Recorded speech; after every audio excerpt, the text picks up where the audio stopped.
Éteindre votre téléphone portable. Moi, je vois, ah oui, oui. Pour aujourd'hui, oui. Ah oui, d'accord. Bah, on l'a.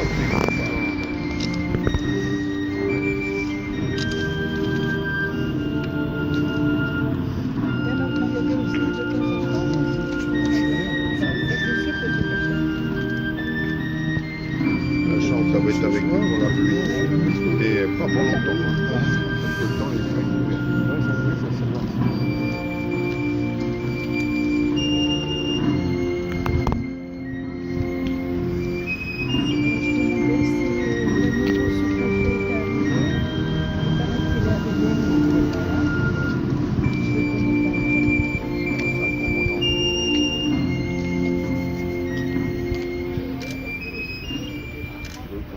Ouvrez le banc.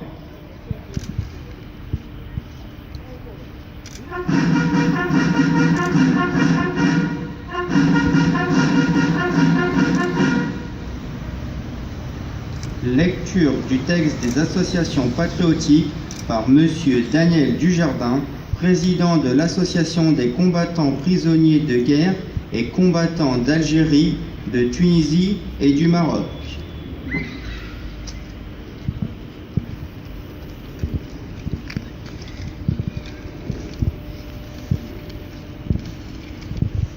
Message fédéral pour tous nos compatriotes.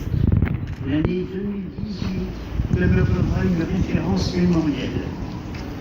Les anniversaires du centenaire de la guerre 1914-1918 ont été marqués par de grandioses cérémonies où l'émotion se mêlait à la reconnaissance. Aujourd'hui, en cette journée nationale, la République rend un hommage solennel aux morts pour la France pendant les conflits d'Afrique du Nord. Aujourd'hui, nous sommes réunis par le souvenir de leur sacrifice. Nous leur devons respect et reconnaissance pour leur engagement et leur combat valeureux en Kabylie, dans l'Ouarsenik, dans les Aurès ou dans d'autres régions tout aussi dangereuses. Nous pensons aussi à leur famille, à leurs proches, à leurs frères d'armes. Appelés du contingent, militaires de carrière, membres des forces supplétives, forces de l'ordre, tous servir la République avec courage, abnégation et loyauté. Tous accomplir leur devoir. Ils furent plus de 25 000 à tomber au champ d'honneur sur ce sol algérien âprement disputé.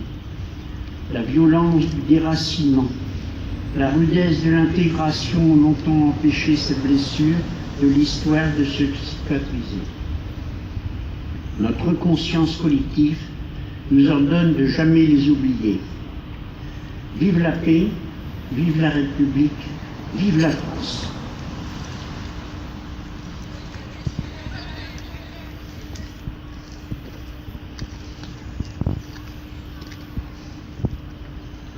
Lecture du message de la secrétaire d'État auprès de la ministre des Armées par Monsieur Cédric Lemaire, adjoint au maire en charge de la politique de la ville et des outils numériques, représentant Jean-Claude Villemain, maire de Creil, conseiller départemental de l'Oise.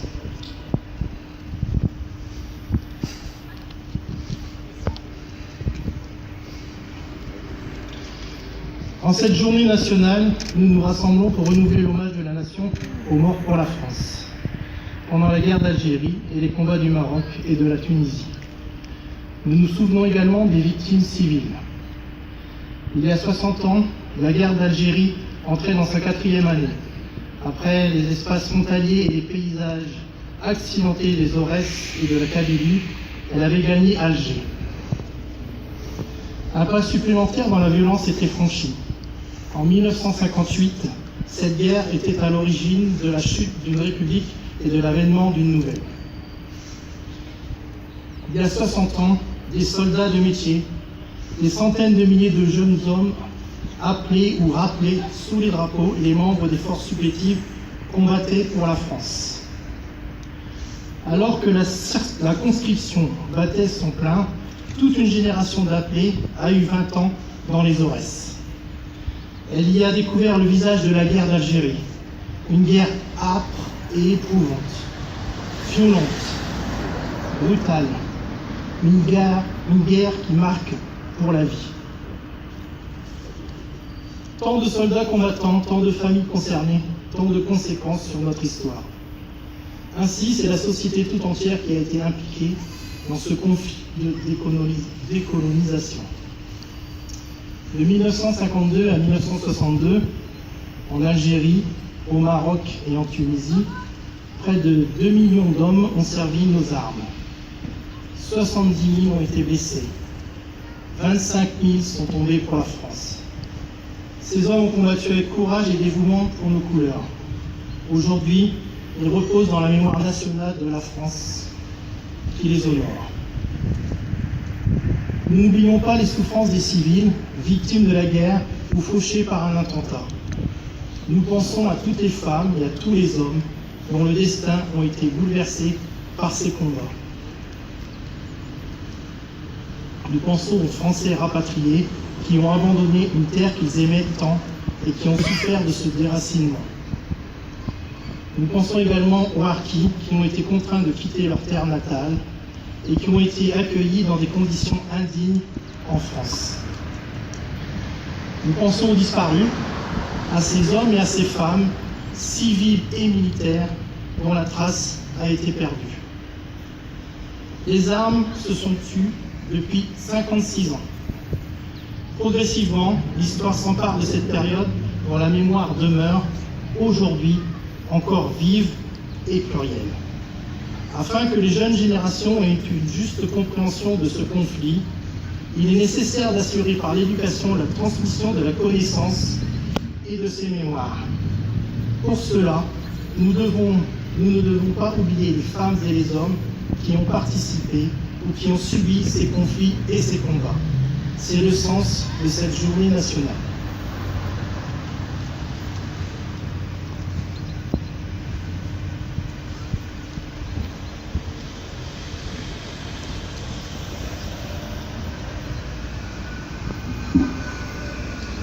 Fermez le banc.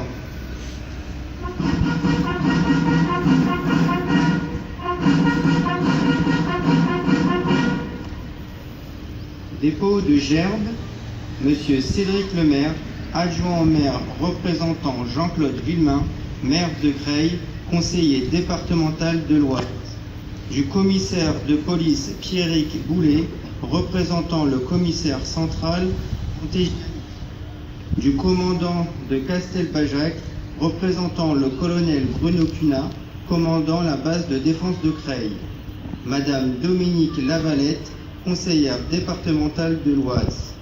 De Monsieur Daniel Dujardin, président de l'Association des combattants prisonniers de guerre et combattants d'Algérie, de Tunisie et du Maroc, représentant également l'entente créloise.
Aux morts.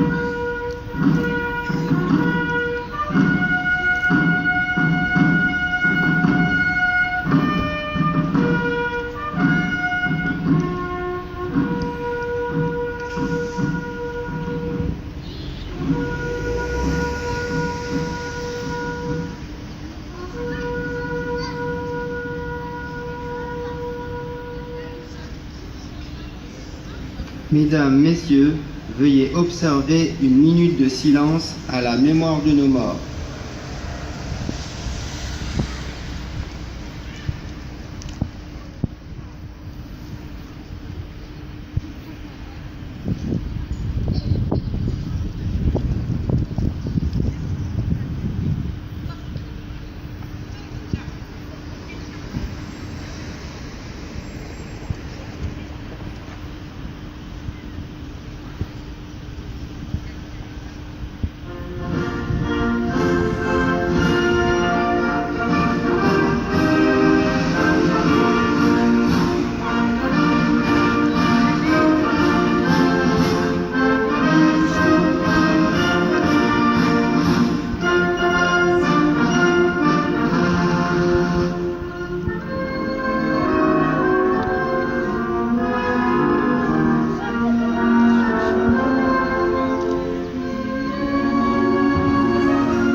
Salut des drapeaux par les autorités.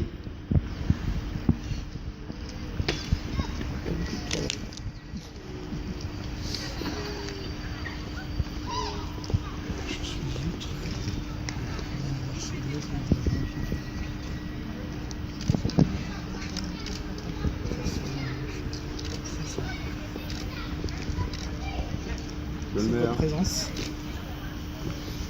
le commandant, commissaire. Excusez-moi, pas de commissaire. Ce sera bientôt pour le préfet. Ouais, Dominique.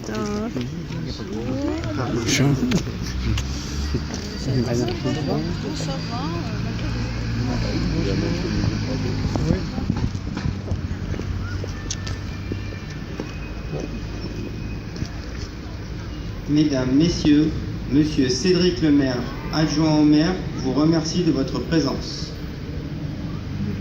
La cérémonie est terminée. Merci. 5.